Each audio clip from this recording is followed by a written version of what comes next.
athletes are fundamentally people first. This is hammered. Left field, and we are tied. Who are all the people who are going to start kind of piling into their social media accounts or trying to gain access to them? They might reach out to you after the game and threaten you. People will be talking to them about their performance. It impacts you.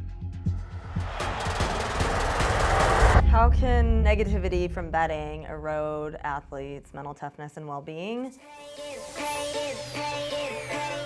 If an athlete starts to believe the negativity that's being put out there, then it can affect their confidence. I think it can affect what they're focusing on when they're playing. Instead of just focusing on their abilities or what's within their control, their focus becomes on what's being said, what's being predicted about them or about their team. It can shift the focus back to outcomes more so than process, where what we need athletes to be doing when they're performing is focusing on the process. Betting and probabilities and communication about the likelihood of success for one person versus another. How your brain perceives a situation will directly impact how your brain responds to that situation.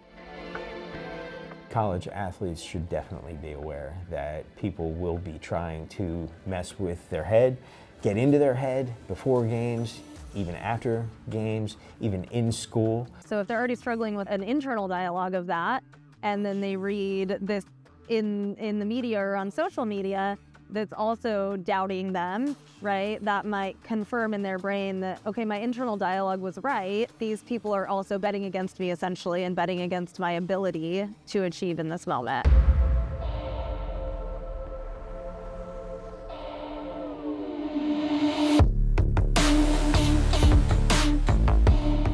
Expectancy effects are a way that our behavior and our effort is shaped by what we anticipate will happen. Just being able to remove any perception of what we should expect from a situation can improve someone's ability to go in with a curious mindset and not have any anticipation and not alter the way in which they would approach a challenge simply because they feel like the odds are against them. Now, I will say there are unique performers and some performers where feeling like the underdog is actually really facilitative for them.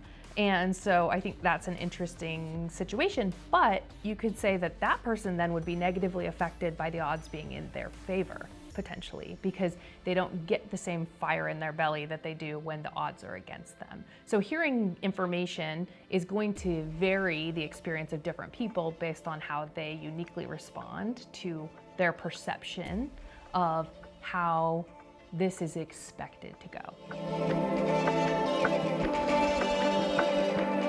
Language has a really big impact over the way that we think, feel, and behave. And as an athlete, you know this intuitively. And so you just have to be aware that over time, those digs through social media or when you're out on the court are likely to impact you. And it's okay for them to impact you. That's part of being a person.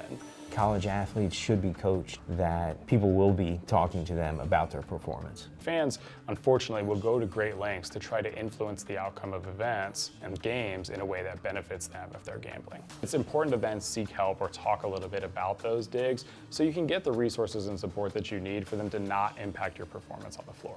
There's a strong belief that a team is going to well outplay another team.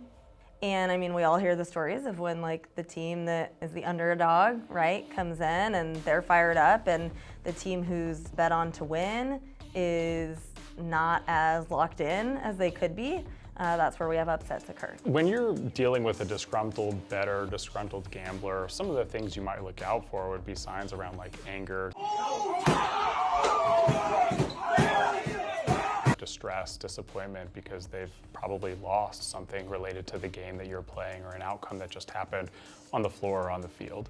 And so they might say something to you as you're walking off the court or yell something at you. And what are the ways in which they're going to groom them over time to have influence and shape their behaviors and ask you to do something that goes against the integrity of the game and maybe your own integrity. And in my work with athletes, I often try to get them to stay off social media at critical times, block certain words or terms because it does impact them.